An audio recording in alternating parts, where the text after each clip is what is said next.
Grab your instruments, have a seat, and assume your normal working position. The same as when you're working on a patient. Make sure those elbows are tucked in and you're holding your instruments like you're actually using them. The only change that happens from your usual position is raising your head up into an upright position. To find this position, tilt your head up and down 3 to 4 times. Put your chin on your chest, then look up at the ceiling. After doing this 3 to 4 times, allow your head to come to rest in a level position. Looking good. Do you practice like this?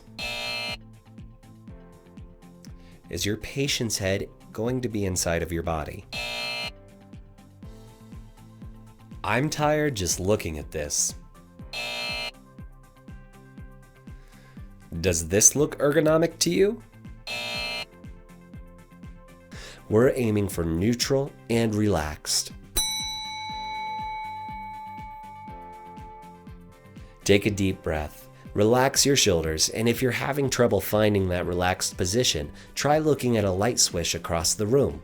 That should be very close to the level for most people while sitting in a chair. It's important to maintain this position throughout the following steps. Consistency is the key here.